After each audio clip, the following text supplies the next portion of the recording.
Buongiorno, benvenuti alla TG Sicilia, le principali notizie.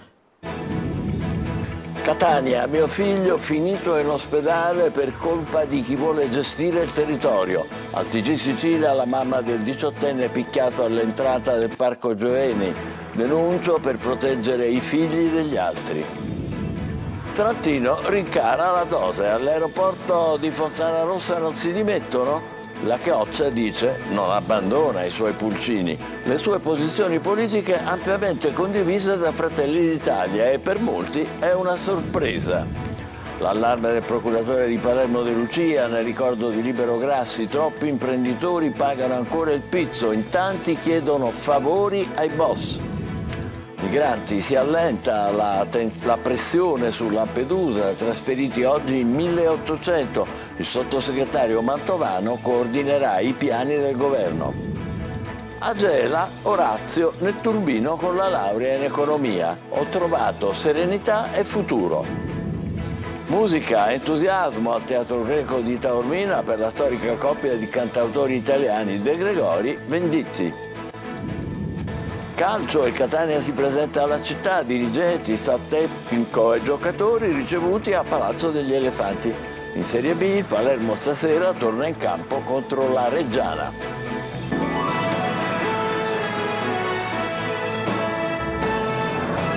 Bentrovati. Dunque a Catania un 18enne aggredito da un gruppo di bulli solo perché passava da una strada proibita. È accaduto all'ingresso del Parco Gioeni e il giovane è finito in ospedale. Ecco i drammatici momenti di questo assurdo episodio di violenza. Lorena Dolci. È un sabato sera come tanti a Catania. Piero, lo chiameremo così, vuole raggiungere i suoi amici in centro. Siamo nella strada sopra la fontana del Tondo Gioeni, in via Albertone Matteo. È uno dei tanti punti d'incontro dei suoi coetanei. Ma quella non è una strada come tante. Qui comandano loro, i bulli del quartiere, e decidono chi deve passare e chi invece no. Guardate in questo video drammatico cosa succede non appena arriva il ragazzo sulla moto.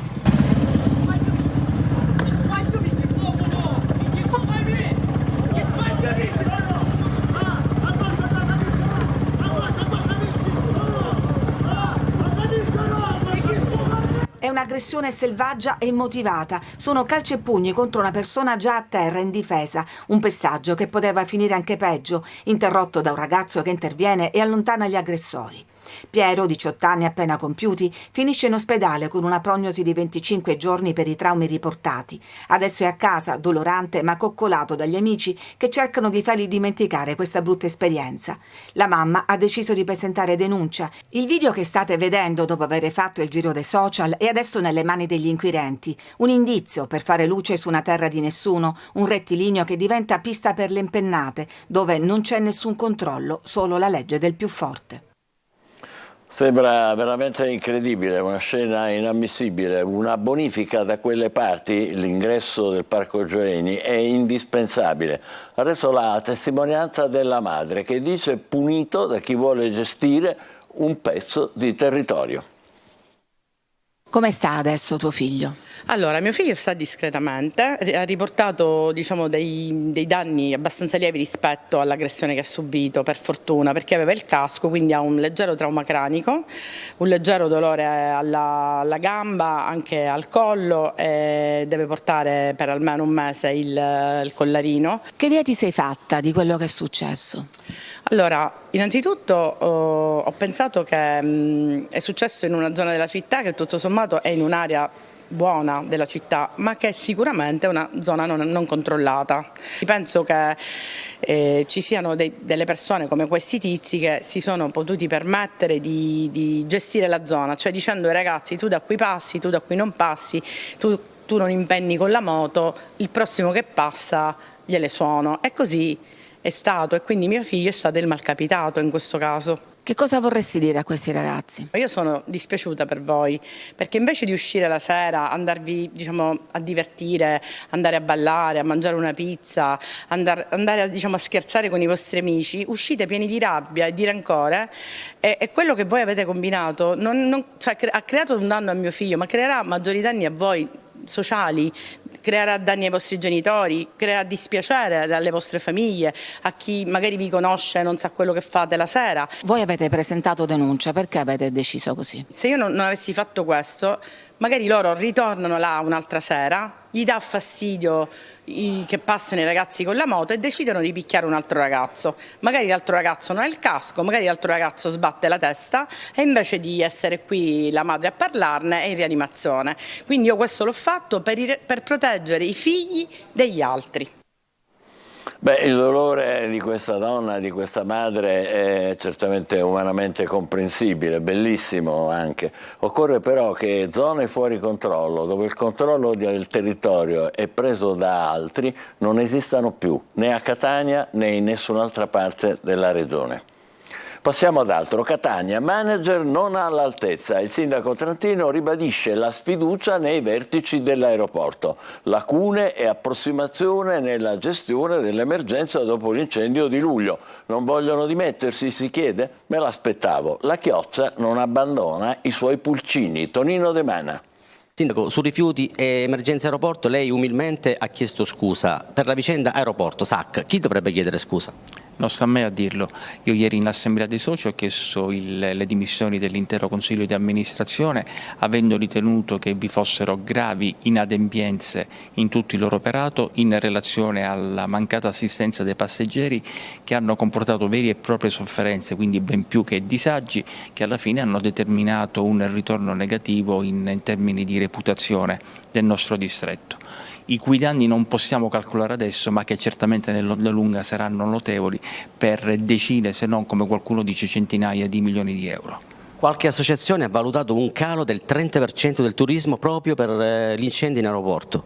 E purtroppo è così, o meglio, purtroppo è così, ho letto questo, non ho elementi per stabilire quanto siano fondate queste stime, ma certamente comunque il danno è notevole. I soci di SAC hanno respinto le dimissioni e lei cosa si sente di dire? Nulla, assolutamente, purtroppo è normale che fosse così, la Chioccia difficilmente abbandona i pulcini. Quello che desidero però dire è che quando io leggo che il sindaco sarebbe rimasto solo, a giudicare dalla condivisione della mia iniziativa di ieri da parte di tutta la città, evidentemente non sono solo perché i cittadini hanno compreso che fosse una iniziativa ragionevole. Ci sono sempre poi dei giochi politici, chiamiamoli così. Io non intendo assolutamente alimentare questi giochi. Ho parlato con tutti i rappresentanti dei partiti che sostengono questo sindaco, questa amministrazione, ho comunicato loro quello che avrei fatto e quindi a quel punto ho agito. Lei ha detto che ci vuole per un ruolo strategico come quello dell'AD o comunque di vertice della SAC una persona competente, comunque brava. Che cosa voleva dire? E quando parliamo di infrastrutture strategiche come aeroporto, come porti, quindi come coloro i quali dovrebbero essere le prime società a consentire l'alimentazione di quel circuito turistico su cui si regge la nostra economia, è chiaro che devono andare dei manager che hanno competenze specifiche in campo trasportistico, in campo aeroportuale, e non possiamo prendere dei manager che magari saranno bravissimi nelle loro attività, ma che poi alla fine hanno dimostrato di non essere all'altezza dei loro compiti, mostrando evidenti lacune ed approssimazioni che poi hanno determinato quel che tutti quanti abbiamo potuto vedere. E rimaniamo per un attimo nel quadro della politica siciliana. Per scelte e assunzioni di responsabilità non c'è dubbio che Enrico Trantino emerge, il sindaco scelto da Giorgia Meloni per amministrare Catania. Luca Ciliberti. Enrico Trantino è l'uomo scelto da Giorgia Meloni in persona per rappresentare la più grande città amministrata da Fratelli d'Italia. Dal punto di vista politico si rivela essere espressione di una classe dirigente nuova che la stessa politica dell'isola fa fatica a interpretare. Il presidente Schifani su tutti. Parla di merito, di competenze, con il risultato di mettere all'angolo una certa arrogante burocrazia e la politica delle nomine, con un effetto deflagrante nel sottobosco degli equilibri del sistema Sicilia. Enrico Trantino in pochi mesi si sta dimostrando l'uomo che unisce anche le personalità più eccentriche di un gruppo che in poco tempo è volato dal 4% al governo dell'Italia, senza sudditanza. E il suo modo di affrontare il mandato lo dimostra quotidianamente: rigore e non populismo, e questo atteggiamento attira consensi e nuove adesioni nel partito. Le scelte di un sindaco sono sì scelte politiche, ma investono l'intera collettività, rifiuti, viabilità, sport, periferie, e quando un sindaco ritiene di esprimersi, in questo caso sulla gestione inadempiente, sono parole sue, dell'aeroporto di Catania, non lo fa in virtù della sua piccola quota percentuale di azioni nel CDA della SAC, ma lo fa interpretando un sentimento comune nella collettività e presentando un corposo dossier per avvalorare questa posizione. È inusuale, certo, perché spesso si è abituati a vedere sindaci obbedire a scelte di partito, leader o correnti. Invece il sindaco Enrico Trantino si è comportato con rigore, come si conviene a un uomo delle istituzioni, un valore da spendere per il partito di Giorgia Meloni, che si prepara ad affrontare le prossime elezioni europee con un occhio a destra e con l'altro al litigioso centro. L'esempio di Libero Grassi rimane attualissimo. Troppi sono ancora gli imprenditori che pagano e non denunciano. Molte imprese chiedono favori ai boss. L'amarezza del procuratore di Palermo De Lucia è il giorno del ricordo del simbolo dell'anti-racket, ucciso 32 anni fa a colpi di pistola da uno dei Madonia, Manlio Viola. Un manifesto scritto a mano è nuovamente incollato sul muro nel luogo dove venne ucciso. Una macchia di sangue è riprodotta a terra con la vernice spray. Con le modalità di sempre, per la 32esima volta i figli di Libero Grassi ne ricordano l'omicidio. L'imprenditore che si ribellò al pizzo fu assassinato di buon'ora dopo aver comprato il giornale come ogni mattina in via Alfieri a Palermo il 29 agosto del 1991. Ma i due figli non hanno mai voluto che sul posto fosse messa una lapide. Oggi, a distanza di tanto tempo, il sindaco di Palermo, Roberto Lagalla, torna a proporlo. Il tempo dei testimoni non ha età. Libero Grassi sicuramente è un testimone ed è il motivo per il quale io mi auguro che possa trovare posto, se la famiglia lo vorrà, qui una targa che consolidi definitivamente e renda duraturo e perenne il ricordo di questo esempio e di questo testimone. A ricordare Libero Grassi anche il presidente della regione Renato Schifani e tutte le autorità civili e militari. Un ricordo che accade proprio nel giorno in cui il procuratore Maurizio De Lucia parla della nuova mafia, della sua evoluzione, ma anche del fatto che il pizzo si paga ancora e che sono tanti gli imprenditori che non hanno seguito l'esempio di Grassi, che addirittura cercano oggi i favori del boss. Una mafia che cambia ma non perde il controllo del territorio, è una cultura mafiosa invece che resiste anche ai segni del tempo, alle vittime e ai ribelli. A Lampedusa sbarchi diminuiti nelle ultime ore per le avverse condizioni del mare e nuovi trasferimenti dall'hotspot di Contrada Imbriacola. Resta l'emergenza. Meloni dà i poteri di gestione dei migranti a Mantovano. Emanuela Corsi. Si allenta la pressione a Lampedusa. Più di 1.800 migranti lasciano l'isola a bordo di navi, ma anche su 4 voli militari per Comiso, Pisa, Bari e Venezia. La prefettura di Agrigento e la polizia stanno cercando di fare in fretta per alleggerire la struttura di primissima accoglienza di Contrada Imbriacola, sfruttando anche queste ore di relativa tregua sul fronte degli sbarchi. Il forte vento di maestrale e il mare agitato hanno frenato le traversate nel Mediterraneo, ferme da domenica scorsa. Ma l'emergenza non è finita e dal governo arriva un tavolo permanente per gestire il fenomeno guidato dal sottosegretario alla presidenza Alfredo Mantovano. Il nostro obiettivo è affrontare il problema in maniera pragmatica, con decisioni rapide e coordinate, ha spiegato il premier Meloni a margine del primo Consiglio dei Ministri riunitosi ieri dopo la pausa estiva. Meloni scavalca così i ministri Piantedosi, Salvini e Tajani e accentra i poteri per la gestione dei migranti su un organo diverso, il CISR, Comitato Interministeriale per la Sicurezza della Repubblica. I dati dicono che c'è un forte aumento rispetto all'anno precedente, ha aggiunto Mantovano, anche se, leggendo attentamente questi numeri, si assiste ad un rallentamento dell'aumento dei flussi migratori. La direzione intrapresa dal governo è quella giusta, accordi con i paesi del Nord Africa di partenza e transito dei flussi. A breve l'esecutivo varerà anche un nuovo decreto sicurezza che contenga i provvedimenti normativi per contrastare l'immigrazione illegale e la tratta di esseri umani. Tra le misure anticipate dal ministro dell'Interno Piantedosi, il rafforzamento degli organici, l'attivazione in ogni regione di centri di permanenza per il rimpatri più veloci soprattutto per quei migranti ritenuti pericolosi. A riposto, denunciata una russa di 53 anni per lesioni gravi nei confronti di una connazionale residente in Finlandia. Entrambe erano in villeggiatura. La 53enne russa, al culmine di una lite, ha spaccato sul tavolo un calice di vino di vetro e lo ha adoperato come arma per colpire la connazionale, ferendola gravemente agli avambracci, tanto da reciderle i tendini. Tutta da netturbino e una laurea in economia e commercio in tasca Orazio Caiola, operatore ecologico gelese. Ci racconta la sua scelta: ogni tipo di lavoro è sempre dignitoso, dice, e fare il netturbino mi ha permesso di dare serenità e futuro alla mia famiglia. Oggi Orazio è anche dirigente sindacale e si batte per tutelare i diritti dei suoi colleghi. GER Italia. La tuta arancione, i guanti blu e una laurea in tasca. Quella di Orazio, il netturbino dottore, è una storia tutta da raccontare.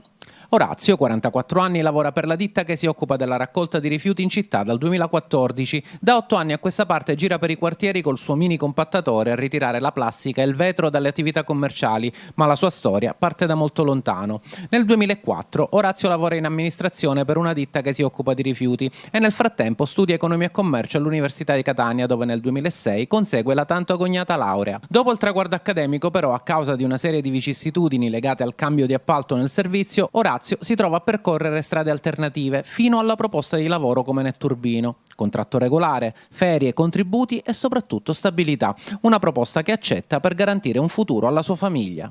Qua in Sicilia è difficile, soprattutto anche a Gela, avere un posto di lavoro da dipendente e quindi sostentare la famiglia in maniera adeguata, e questo me lo permette. Per questo ho detto va bene, continuiamo con questo tipo di lavoro. All'inizio Orazio ha vissuto questa nuova dimensione con imbarazzo, ma in suo soccorso è arrivato un alleato inaspettato: la mascherina protettiva, che è diventata una sorta di protezione dagli sguardi indiscreti. Ancora prima del Covid utilizzavo questo strumento di protezione individuale, perché la mascherina è uno strumento di protezione individuale, proprio per nascondermi il viso da questa situazione di imbarazzo, e poi è diventato uno strumento quasi che non posso far nemmeno, e quindi è continuata così. Però, ripeto, non mi vergogno più, ma la mascherina la tengo sempre. Oggi Orazio è anche dirigente sindacale e si batte per tutelare i diritti dei suoi colleghi netturbini. Il lavoro sì, ma il lavoro ovviamente deve essere un lavoro stabile, un lavoro che non ti permette orari fantomatici con paghe da fame. Quindi questo me l'è permesso e mi permette di avere molta dignità e molto sostentamento per la mia famiglia. Bell'esempio, complimenti a Orazio. A Teatro Greco di Taormina ieri sera lo spettacolo di Antonello Venditti e Francesco De Gregori. Un viaggio nel tempo della loro musica, ma anche della storia e delle emozioni del nostro paese. Francesco Triolo. Ne non capissi dal primo momento, l'allenatore sembrava contento e allora mise il cuore dentro le scarpe e corse più veloce del vento. Il ritmo di Venditti, la poesia di De Gregori, in un mix che ha trascinato gli oltre 5.000 spettatori del Teatro Greco di Taormina, scenario quanto mai suggestivo per la loro musica. 24 canzoni del loro repertorio, più un omaggio a Lucio Dalla con la sua canzone che ha fatto emozionare e cantare tutto il pubblico. Canzone, cercala se puoi, dille che non mi perda mai. Da Bombo non bomba, canzone d'apertura, alla leva calcistica della classe del 68 in poi è stato un ripercorrere anni di musica e di vita italiana, oltre 2 ore e mezza di spettacolo, colonne sonore di più generazioni, di momenti trascorsi, di chi si riconosceva in Alice piuttosto che in generale, e poi Notte prima degli esami, La donna cannone, Rimmel, Titanic, Giulio Cesare. Io mi ricordo quattro ragazzi con la chitarra, un pianoforte sulle spalle, come Pini di Roma, la vita non li spezza. Signor capitano, mi stia a sentire, ho belle e pronte le 1000 lire. In prima classe voglio viaggiare su questo splendido mare. Il bis ha portato Buonanotte Fiorellino prima della chiusura con Ricordati di me, e sarà una notte da ricordare per chi c'era.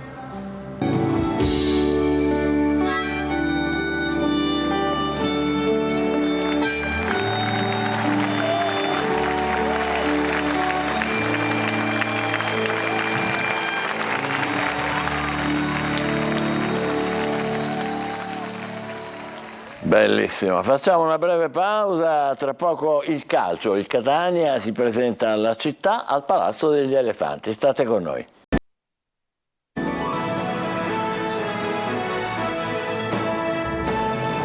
Eccoci di nuovo insieme con il calcio. Il Catania si presenta alla città, incontro istituzionale in municipio dove dirigenti, staff tecnico e giocatori hanno ricevuto il saluto delle istituzioni. Il sindaco: dovete essere dei gladiatori, e il Massimino la vostra arena. Poi foto di rito sotto l'elefante. Tonino De Mana. Avete presente i gladiatori, il Colosseo, il Massimino, deve essere la vostra arena. Il sindaco trantino fa gli onori di casa ed accoglie il Football Club Catania nel giorno della presentazione alla città, una città che vive di calcio e che attende con trepidazione l'inizio del campionato.